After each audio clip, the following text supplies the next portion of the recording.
안녕하세요. 모든 재테크를 검일처럼 연결하는 재테크 슈퍼거미 법학자 훈훈입니다. 오늘은 2021년 1월 9일 토요일 오후 11시 22분 시작합니다. 주말 잘 보내고 계신가요? 우리도 목요일부터 코스피 3000 시대를 살고 있습니다. 충분히 자부심을 가져도 되고요. 오늘은 대웅과 대웅제약 그리고 제약바이오 전반적인 흐름, 바이든 시대가 제약바이오주에서 전기차 반도체 배터리주로 주도주 섹터를 변화시킬지 등 증시 전반에 대한 관점을 소개를 하겠습니다. 이 목차에 있는 순서대로 진행을 하려고 하고요. 일단 제가 MTS를 한번 켜볼게요. 이게 1월 8일에 수익인데 무슨 말씀을 드리고 싶냐면 제가 전에 이제까지 보여드렸던 계좌는 주로 제약바이오를 통한 수익이었습니다. 셀트리온 삼형제, 대웅제약, 종근당 등으로 수익을 내왔죠. 그런 것들이 친환경주의자, 해저케이블, 풍력발전을 하는 LS, 그리고 반도체인 삼성전자, 전기차를 개발하는 부품업체 현대위아로 수익으로 바뀌고 있다는 것을 보여드리려는 것들이고요. 이 주식들은 모두 1월 7일과 8일에 사서 8일에 판 것들입니다. 현대위아 같은 경우는 8일에 재매수, 재매도를 하기도 했고요. 그런 식으로 수익을 내왔고 1월 8일 종가 기준으로 반도체를 한번 전체적인 증시를 한번 보면은 코로나 치료제 관련해서 셀트리온 삼형제를 제외하고는 다 하락장입니다. 비단 대웅과 대웅제약이 많이 떨어진 게 아니고 전체적인 흐름이 분명히 주도주가 바뀌고 있다는 것을 알려드리려는 거고요. 그래서 그 부분에 대해서도 뒷부분에 다시 한번 설명을 드리도록 하겠습니다. 그래서 저는 2달간 약 9천만 원의 수익 실현을 했는데 최근 들어서 이렇게 포트폴리오를 구성을 좀 바꾸고 있습니다. 그래서 그런 부분들을 제가 12월 말 방송부터 계속 말씀을 드리고 있고요. 저는 이제 30대 직장인 투자자로 하루 30분 모바일 MTS로만 주식 투자를 하고 있고요. 그 녹화 영상과 투자 관점을 함께 올리고 있습니다. 그래서 하루 종일 차트를 볼 수 있는 전업 투자자들보다는 저 같은 직장인 투자자들에게 좀 더 잘 맞는 방식을 추천드리고 있고요. 제 방송은 아무래도 기술적 차트 분석보다는 주식시장의 구조, 경제 흐름과 공시재료에 따른 투자자 심리 패턴을 해석하며 논리적인 검증으로 투자 관점을 말씀드리고 있습니다. 그래서 제가 주로 투자하는 종목 위주로 리뷰를 하다 보니까 많은 종목을 다루진 않지만 좀 더 책임감을 갖고 제가 투자하는 종목들을 중심으로 리뷰를 하고 있고요. 앞으로는 성장 가능성 있는 주식들도 발굴해서 소개를 하도록 하겠습니다. 오늘은 이렇게 코스피가 어제죠. 1월 8일은 코스피가 3150을 돌파한 역사적인 신고가 날이고 12월 말부터 계속 강조드리던 시총 상위 대형주 중심으로 움직였고 기술주 중심으로 움직인 강세장이었습니다. 그래서 그 시작은 나스닥 13,000포인트 돌파라고 할 수가 있는데 그 1월 7일 민주당 대통령의 상원 다수당을 차지하는 블루웨이브로부터 촉발이 됐고 바이든 당선 최종 인증이 1월 8일에 이루어지면서 트럼프 리스크가 해소가 되면서 나스닥이 13,000포인트를 돌파를 했습니다. 그리고 오늘의 코스피 상승은 시총 상위주들이 이끌었는데 바이든 정책의 핵심인 친환경의 전기차 그리고 반도체 슈퍼사이클에 대한 기대감, 언팩 행사에서 갤럭시 21 출시 등이 만들어낸 삼성전자가 이끌어낸 장이라고도 할 수 있습니다. 그래서 오늘은 지난 방송 복귀와 함께 제약바이오 전반적인 상황을 좀 살펴보고 대웅과 대웅제약 주가 전망에 대한 관점을 얘기해 보도록 하겠습니다.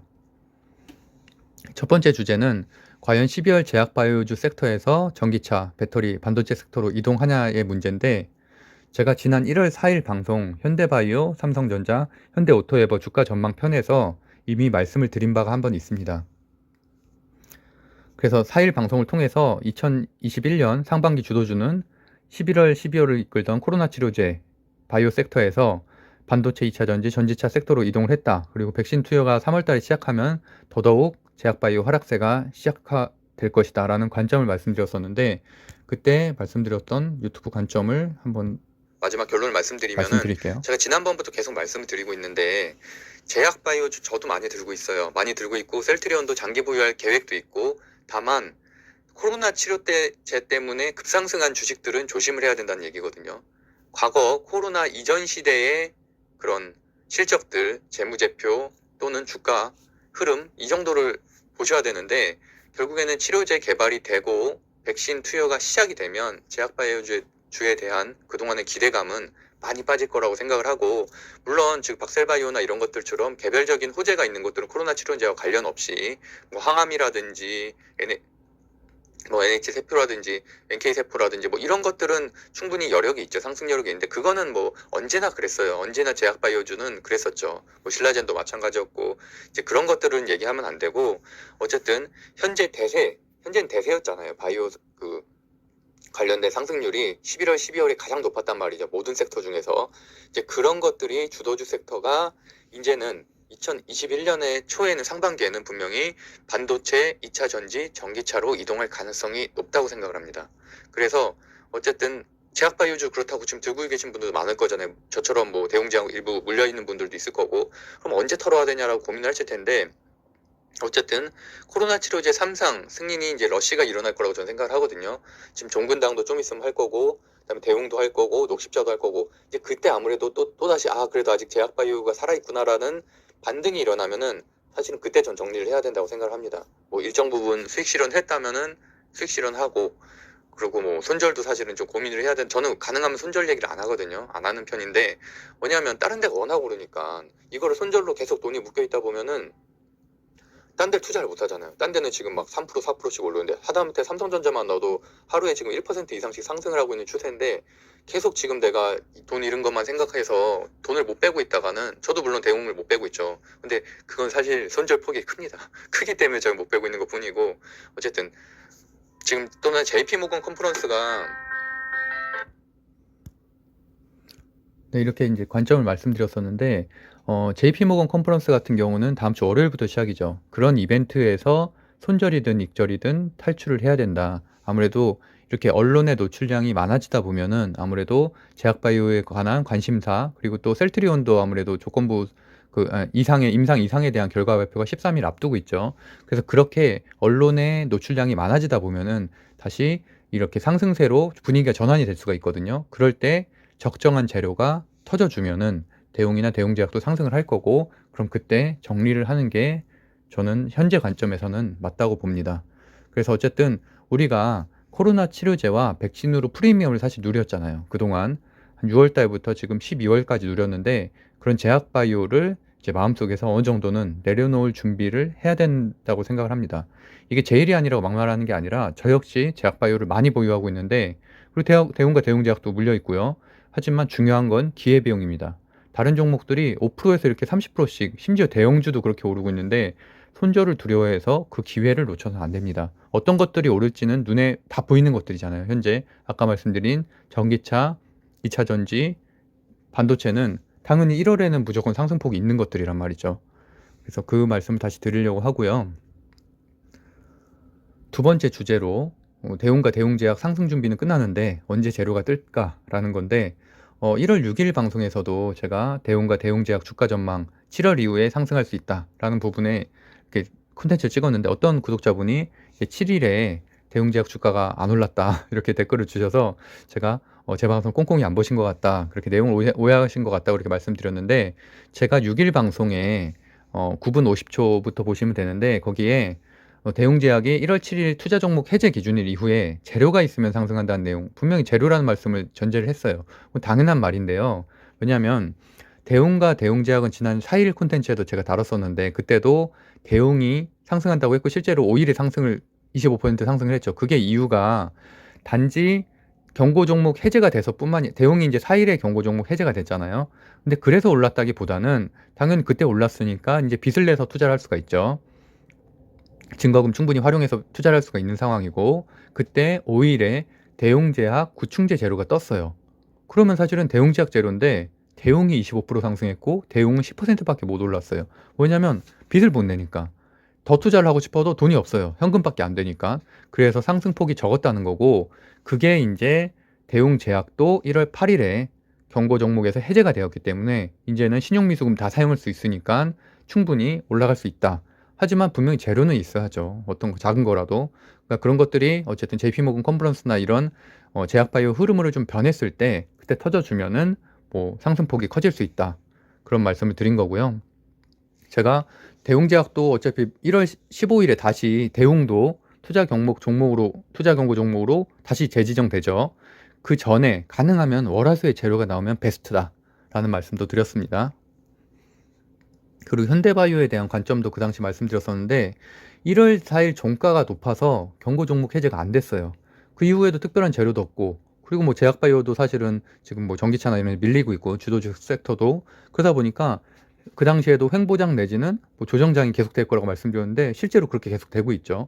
특별히 뭐 상승 없이 계속 좀씩 떨어지고 있습니다. 그래서 어쨌든 이것도 마찬가지로 좀 해제가 이루어져야 뭐 반등폭이 상승에 있을 수 있다.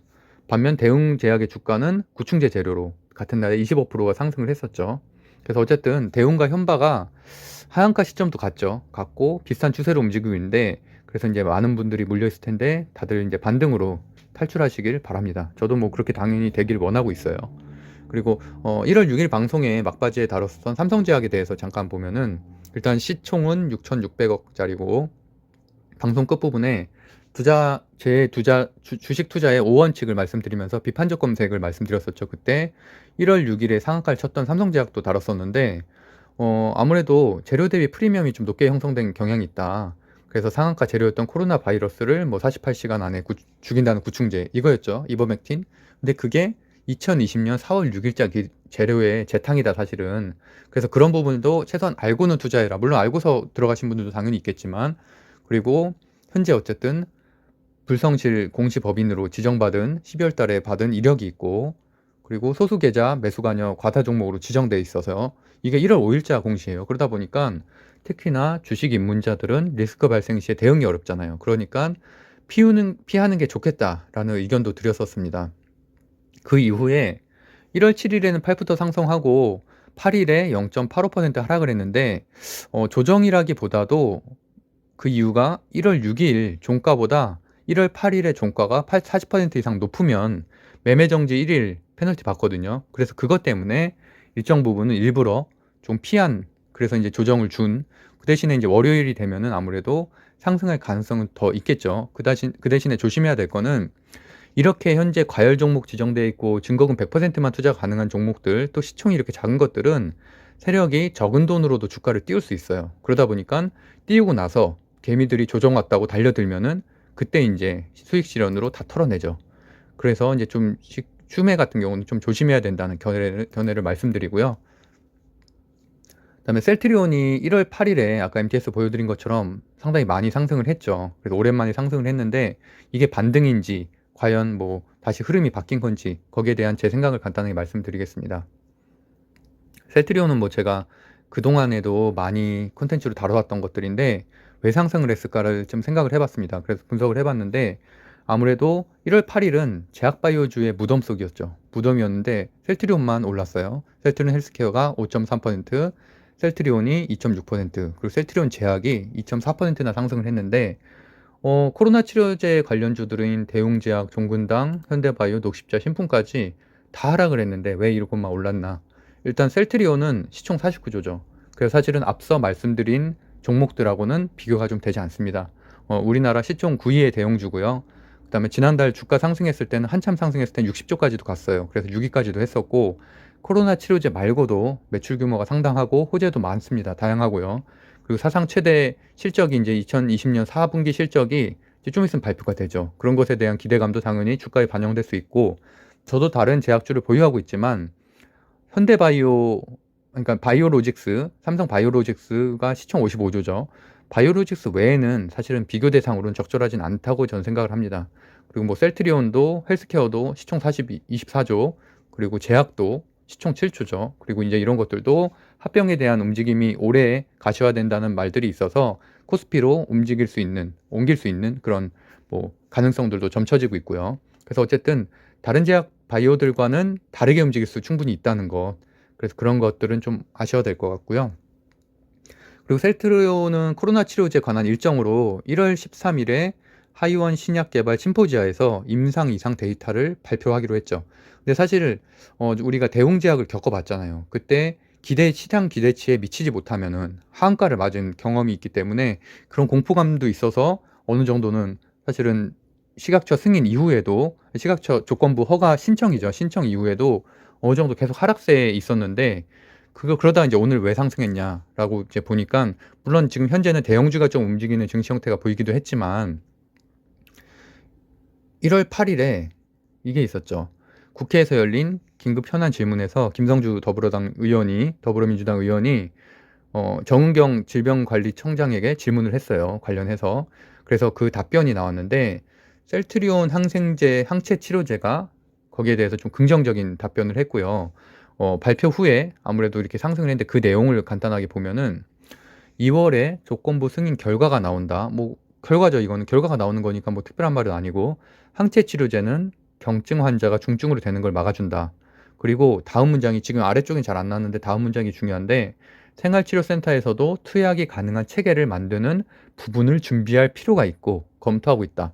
그러니까 이게 굉장히 애둘러 말하긴 했지만, 제가 해석하기로는 결국엔 셀트리온 치료제, 이미 10만 병분이나 만들어 놓은 셀트리온 치료제로 경증 치료제를 하겠다는 말입니다. 저는 그렇게 받아들였고요.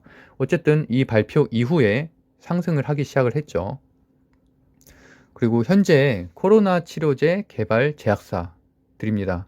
그래서 그 중에서 게임 체인저가 과연 누가 될 것인가에 대해서 계속 사람들이 보고 있는데, 셀트리온이 아무래도 첫 번째로 당연히 식약처 조건부 승인을 득한다고 가정할 때, 나머지 개발사들의 주가는 먼저 셀트가 하면은 일시적으로는 하락하겠죠. 하지만 혈장치료제인 GC 녹십자도 현재 이상 마무리하고 이제 곧 식약처 조건부 승인 허가를 신청을 할 거고요. 그럼 마찬가지로 올랐다가 녹십자텔이나 녹십자레셀 이렇게 일정 부분 상승했다가 셀트리온과 마찬가지로 이벤트 해소로 그날 또는 그 다음날 또 주가 하락이 이루어지겠죠. 그래서 그것도 좀 조심을 해야 되고요.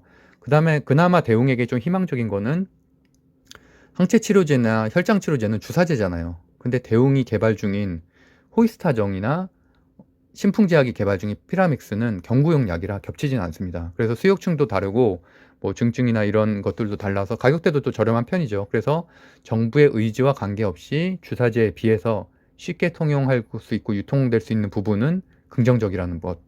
그리고 1월 7일에 말라리아 관련돼서 이제 클로로콘과 칼레스트가 효과 없다는 공식 입장을 내놓기도 했었죠.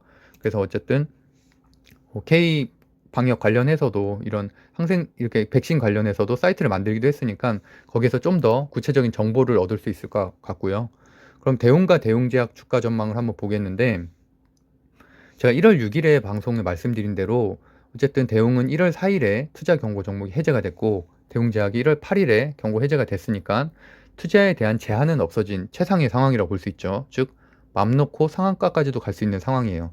그래서 제가 이 장표를 만들면서, 예전에 영화 명랑이라고 있었잖아요. 이순신. 거기에 보면은 그 뭐 신에게 아직 뭐 12척의 배가 남아있다, 뭐 이렇게 말을 했잖아요. 그래서 대웅에겐 아직 3개의 재료가 남아있다 라고 이렇게 바꿔봤는데, 호이스타정은 일단 삼상 진행 중이고요. 그 다음에 팩스프라잔도 중국 삼상 예정이고, 그 다음에 니클로마사이드인 DWRX 2003 이것도 2.3상 진행 중이면서 정부 지원과제로 선정돼서 같이 이제 진행하고 있죠. 그래서 어쨌든 그래도 대웅도 나름 재료가 3개나 있고, 그리고 호이스타 3상 조건부 승인 신청을 앞두고 있기 때문에 일정 부분 상승할 가능성이 있다. 그래서 물린 분들은 좀 희망을 가지셔도 된다. 그래서 저도 어쨌든 주식 유튜버이기 이전에 한 사람의 대웅제약의 주주죠. 그것도 좀 많이 들고 있는. 그래서 진심으로 반등하고 우상향하길 바라는데, 어쨌든 현재는 유동성 장이기 때문에 JP모건 컨퍼런스처럼 좀 분위기 전환을 할 수 있는 대형 호재가 있다면은, 그리고 또 거기에다가 또 재료만 있어준다면 충분히 상한가까지도, 뭐 실적 발표와 맞물려서 상한가까지도 가능하다라는 말씀을 드리고 싶고요. 그리고 마지막에 이제 바이든 시대에 대해서 조금 리뷰를 하고 싶은데, 이거는 아마 제가 내일 콘텐츠로 좀 더 자세하게 설명을 드릴 것 같고요. 이 얘기를 하려는 이유는, 제약바이오만 보던 분들도 사실 제약바이오의 실적이 좋았잖아요. 셀트리온도 거의 뭐 한 200% 이상 올랐고, 단기간에 사실은 많은 재미를, 저도 사실은 뭐 제약바이오로 거의 한 4천만 원 정도 한 달 동안 그렇게 수익 실현을 했죠. 근데 어쨌든 세상의 변화에 눈을 돌려야 한다는 의미로 이 마지막 장표를 준비했습니다. 그리고 일단은 바이든이 취임을 하면 행정부의 구체적인 규제책이라든지 반대로 부양책이 좀 나올 것이고, 취임 시기 20일인데 그 직전까지도 기대감으로 큰 폭의 상승이 있을 것으로 생각이 됩니다. 그러니까 다음 주에도 내내 반도체, 전기차, 2차 전지는 좋을 수밖에 없다는 얘기죠. 그리고 1월 7일 어쨌든 블루웨이브가 달성이 됐고, 그래서 많은 정책이 있는데, 독점 기업 규제와 증세 첫 번째로, 그다음 두 번째 친환경 정책, 세 번째 대규모 부양책, 이 세 가지로 할 수 있는데, 일단은 블루웨이브가 확정된 1월 7일 나스닥 증시를 보면은 대표적인 독점주로 거론되고 있는 팡주라고 하죠. 페이스북, 아마존, 애플, 넷플릭스, 구글, 그러니까 알파벳은 하락을 했죠. 그리고 반대로 친환경 정책의 조류인 전기차, 테슬라, 수소차, 니콜라는 상승을 했습니다. 니콜라도 오랜만에 3%나 상승을 했고, 테슬라는 7.4%, 니콜라가 10%까지 상승을 했죠, 막판에. 그래서 어쨌든 그 정도로 상승폭이 컸다는 것. 그리고 바이든 대통령이 당선 확정된 1월 8일에는 테슬라가 7.9%, 니콜라가 10% 상승 마감을 했습니다. 1월 9일에 물론 니콜라는 조금 빠지긴 했고, 많이 빠졌고, 그래서 이제 0% 정도로 마무리했고, 테슬라는 또 그 정도 올랐죠. 그래서 일단은 장을 한번 보도록 하겠습니다. 테슬라는 1월 9일, 오늘이죠. 오늘 새벽 장에서도 7.8% 올랐고, 그래서 저도 21일 날 제가 샀는 12월 21일 SP500 편입된 날 샀거든요. 그때 3일 조정 겪고 지금 11일 연속 상승입니다. 그래서 30% 상승했고요. 니콜라는 조금 빠지긴 했지만 그래도 다른 데 빠진 거에 비하면 페이스북이라든지 뭐 이런 데에 비하면은 좀 어쨌든 뭐 조정 정도, 그 전날 10%나 올랐으니까 그렇게 볼 수 있고요. 어쨌든 바이든 시대에 대한 기대감은 1월 20일 취임 때까지 주가에 충분히 반영될 것으로 예상이 됩니다. 테슬라가 이렇게 오르면 당연히 LG화학도 오를 수밖에 없죠. 지금 100만 원을 주가 터치하고서 내려왔죠. 1월 8일 날 100만 원까지 돌파하고서 지금 99만 9천 원 됐습니다. 뭐 LG화학에 대해서도 제가 일요일 아마 저녁쯤에 다시 콘텐츠를 할 건데, 테슬라가 이렇게 오르면 모델 Y 배터리 중국 전략 맞는 LG화학은 월요일에 또 오를 수밖에 없는 거 아니겠나요? 이런 흐름을 보셔야죠. 그래서 언제까지 LG화학 뭐 100만 원 너무 비싸. 뭐 물론 그래도 이제 LG화학 우선주도 많이 올랐죠, 이번에는. 그래서 저 같은 경우는 LG화학 우선주에 투자를 했는데,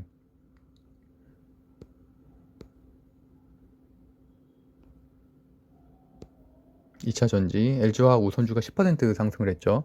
그래서 현재 테슬라를 거품이라고 평가하던 전문가들이 입장 철회를 많이 하고 있고, 그렇게 현재 이제 테슬라에 대한 전기차 시장 전체에 대한 파이가 너무 커지고 있어요. 애플도 뛰어들었죠. 그리고서 올해 말부터는 사실은 뭐 이제 BMW나 벤츠나 이런 다양한 기존의 완성차 업체들도 다들 어떤 방식으로든 콜라보를 해서 뛰어들 거라고 생각을 하거든요. 그리고 또 지금 현대차도 배터리 생산을 할 수도 있는 거고, 어쨌든 파이 자체가 전기차에 대해서 굉장히 커지고 있기 때문에 그런 흐름을 볼 수밖에 없습니다. 제약바이오가 이제 코로나가 종식이 되면, 그리고 백신 투여가 본격적으로 진행이 되면 제약바이오는 죽을 수밖에 없어요. 그래서 이런 흐름을 꼭 아셔야 된다고 말씀드리고 싶고요.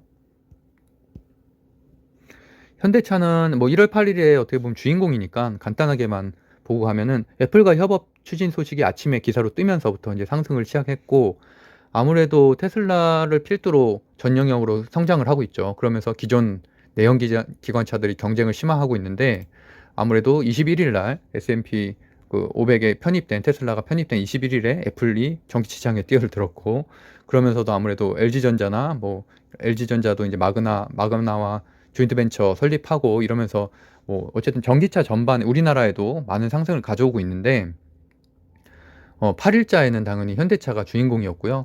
뭐 사실 추측성 기사들이 많기 때문에 아직은 뭐 이렇게 구체적으로 나온 게 없어서 크게 할 건 없지만, 간단하게 보면은 뭐 환상이 좋아. 말 그대로 현대차는 완성차를 잘 만들고 애플이 자율주행에도 어느 정도 기술력을 점하고 있다. 그래서 그게 참 좋아하기 좋다는 거고, 현대차는 실제적으로는 지금 4위죠.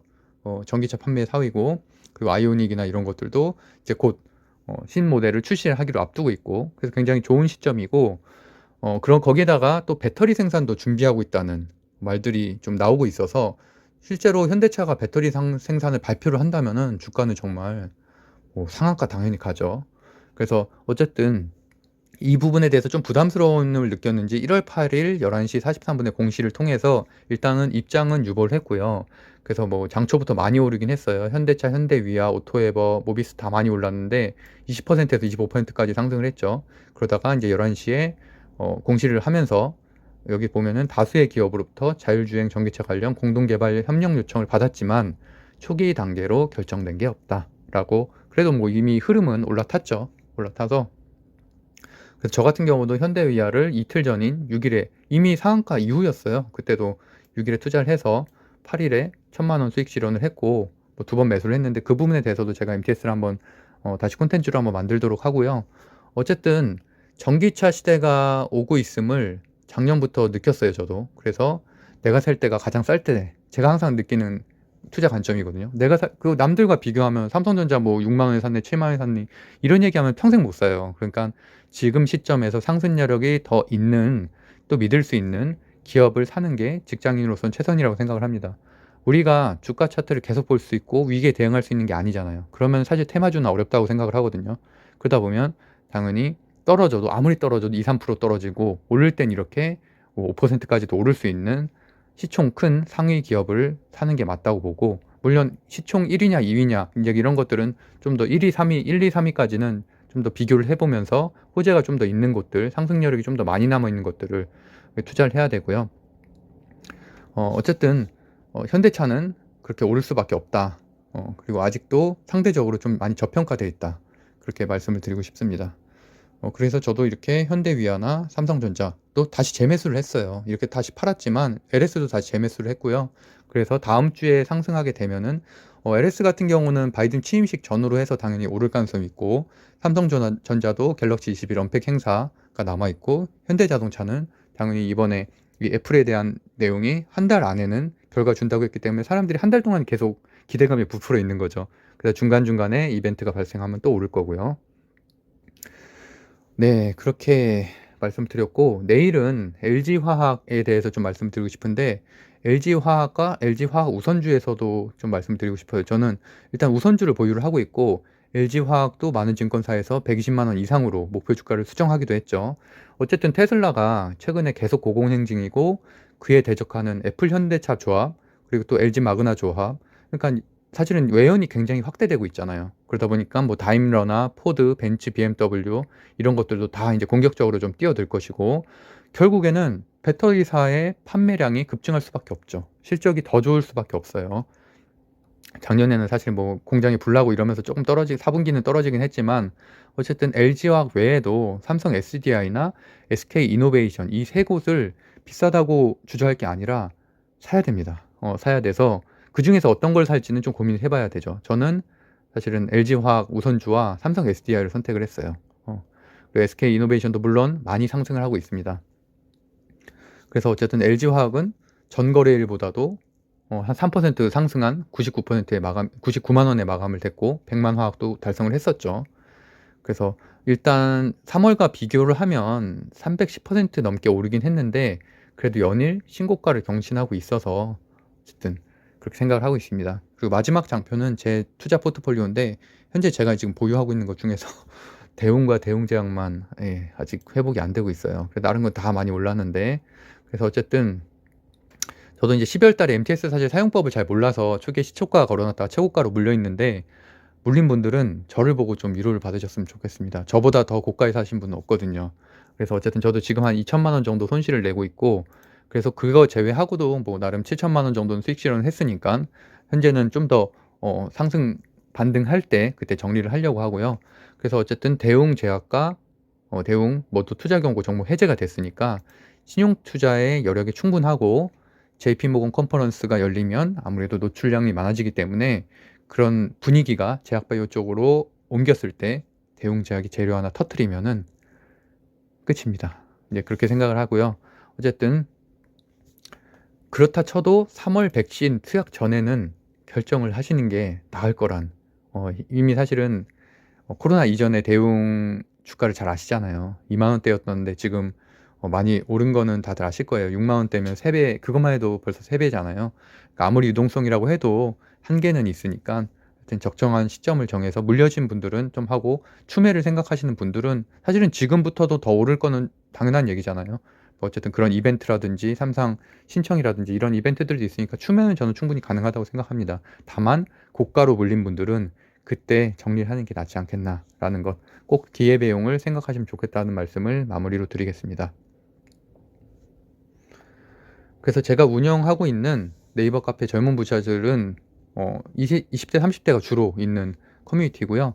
주식, 아파트 청약, 부동산 경매, 인스타그램, 유튜브 뭐 다양한 재테크 강의, 스터디 진행되고 있고, 뭐 강의비 이런 것도 뭐 2, 3만 원 이 정도밖에 안 해요. 그러니까 저희는 뭐 이렇게 무슨 뭐 리딩방 이런 거 전혀 아니고요. 다 공개되어 있는 글들이기 때문에 네이버 카페 검색하셔서 젊은 부자들 보면은 다 이렇게 내용 보실 수 있으니까 혹시 관심 있으신 분들은 가입하시면 될 것 같고요. 그리고 제가 어제부터 내용을 블로그에도 올리고 있거든요. 그래서 네이버에서 훈훈이 치면은 이렇게 바로 떠요. 그래서 제가 이렇게 글도, 이 관련된 이 글도 이렇게 올렸거든요. 오히려 영상을 늦게 찍었어요. 그래서 이 내용들을 이렇게 올리고 있으니까 혹시 뭐 영상이 조금 불편하신 분들은 이런 식으로 보셔도 될 것 같고요. 어쨌든 구독과 좋아요는 사랑입니다. 예. 구독, 좋아요 눌러주시면 감사하겠고요. 다음 주도 그래서 성공 투자하셨으면 좋겠습니다. 그래서 법학자 훈훈이었습니다. 감사합니다.